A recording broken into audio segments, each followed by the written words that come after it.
If you are a medical negligence solicitor and looking to grow in 2026, but you're uncertain what digital marketing strategies would work best, should you be teaming up with an SEO agency that specializes in medical negligence solicitors, lawyers, or barristers, or looking to team up with a PPC agency that specializes in medical negligence law? These are all questions that we get asked quite a lot, and what digital marketing strategies work best. But Kasra, before we get started on the platforms and the campaigns that medical negligence solicitors could be using, what bit of advice would you give to a medical negligence lawyer?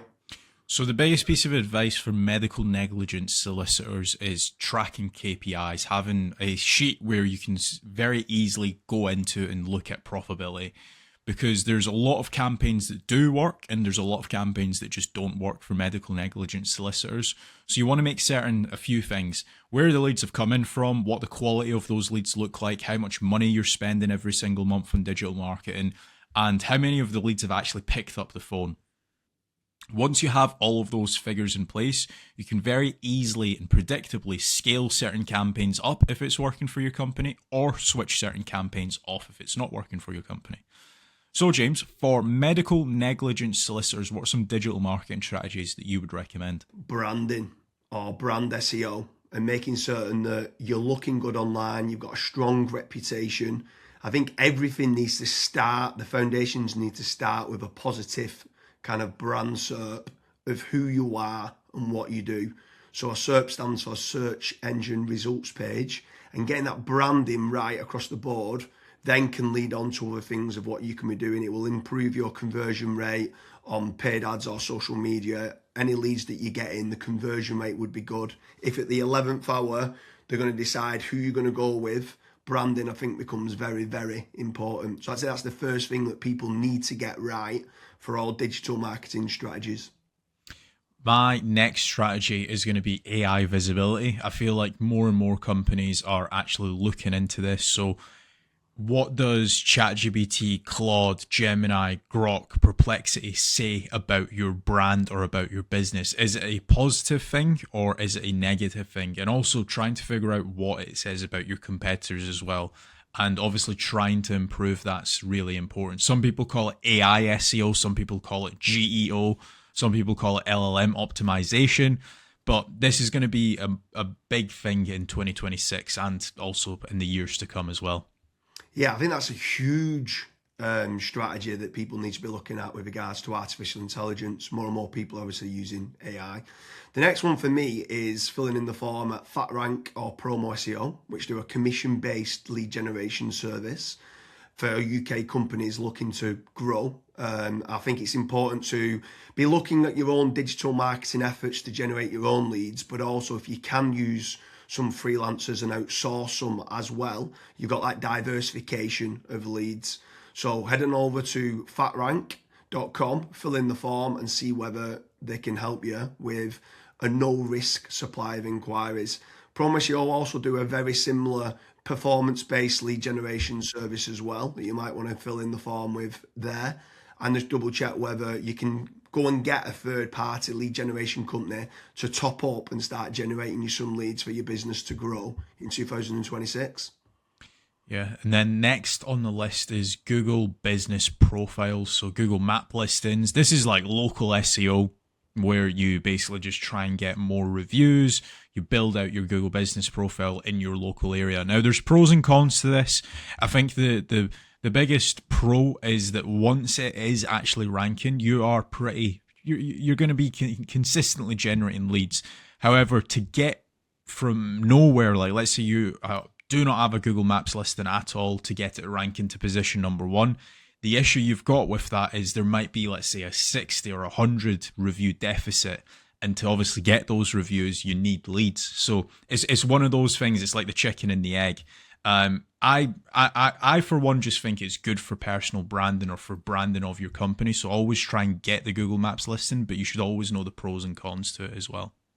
Yeah, for certain. If you're in a local area, you want to try and get those local maps listing. For me, you need to be omni-channel and omnipresent. Yeah. I think the next part is SEO in general, so organic SEO. Can you be building up your website to try and get your website ranking better?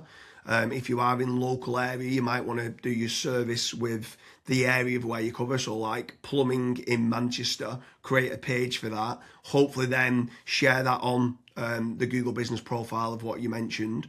But trying to get organic rankings, the amount of search volume that people are out there searching for different services of what you do, or it could be some blog posts that you could be doing as well.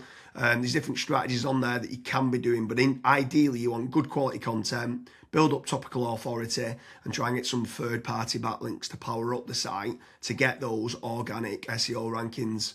I think that's another big part that you need to be doing as part of your digital marketing strategies in 2026.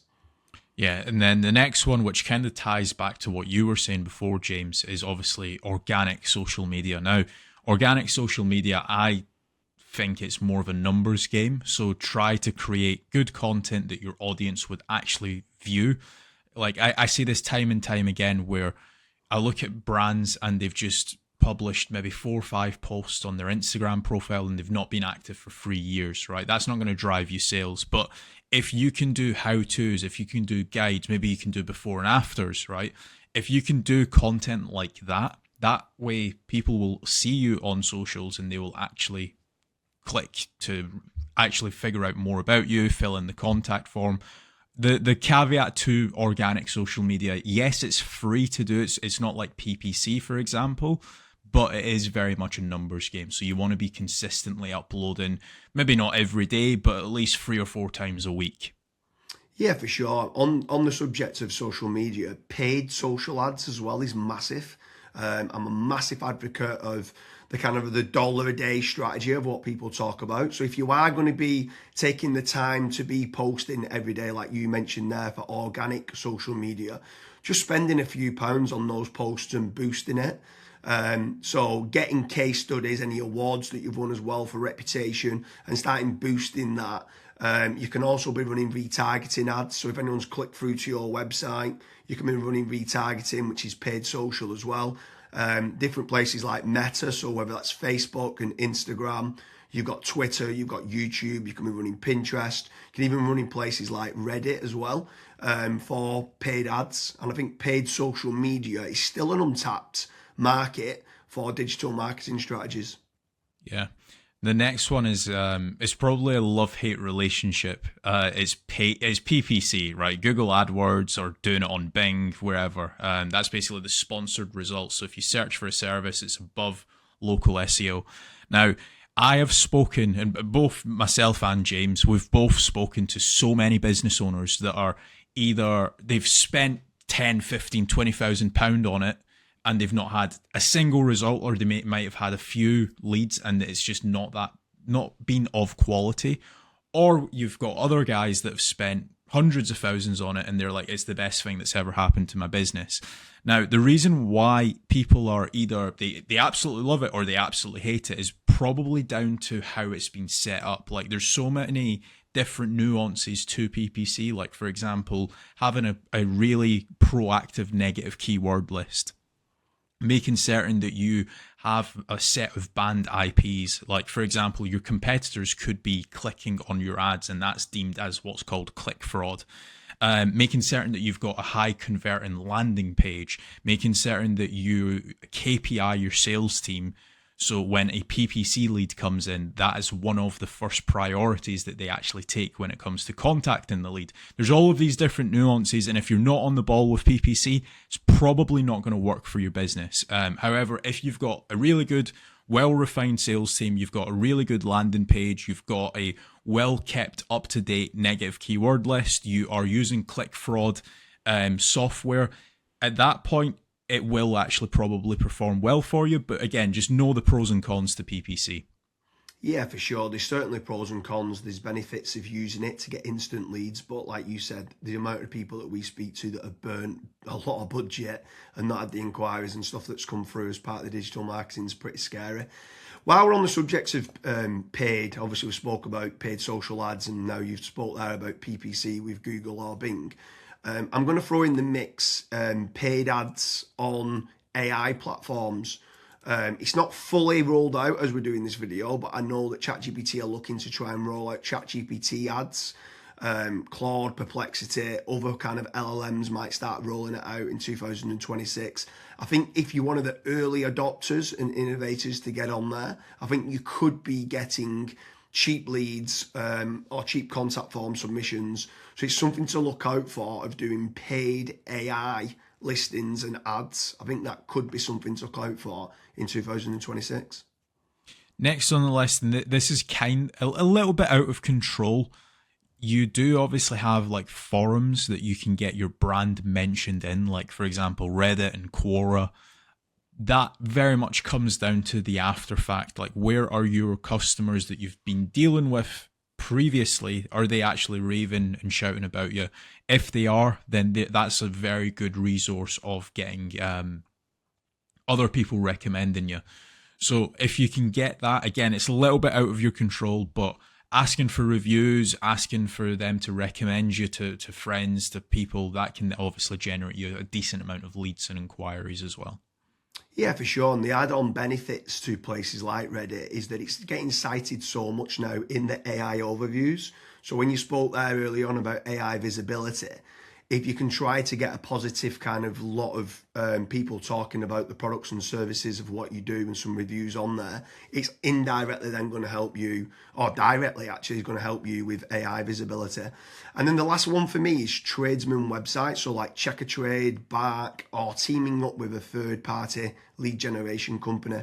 Something I would say with all of these practices, Kasra touched on earlier about making certain that you understand your KPIs and your ROAS, return on ad spend. I think it's very important for business owners that are doing any sort of digital marketing to be tracking how much time and effort's being put into, let's say, running organic social media or running paid ads. Everything should have KPIs put in place. And this is exactly the same then with tradesman websites like Check a Trade, Bark, Rated People, My Builder. These could all be amazing platforms to generate leads that could get you a positive return on investment. And if you do, you should continue to be using those platforms. There's certain lead generation companies out there as well that could generate you quite a lot of leads. They could be using organic SEO or PPC or social media ads to generate you those leads. But if they are getting you a positive return on investment, again, I'm all for it as part of your digital marketing strategies. But I just want to repeat one more time with regards to FatRank and Promo SEO. They do lead generation and they guarantee a return on investment. It's a commission-based lead generation service or performance-based lead generation service. So make sure you head on over there, fill in the form. That could just be one part of generating leads of many. You should be trying to generate your own. You should never have a single point of failure, and you should be trying to get that diversification. But make sure you head on over to Promo SEO or FatRank lead generation service as part of your digital marketing efforts in 2026. Thank you very much, Kasra.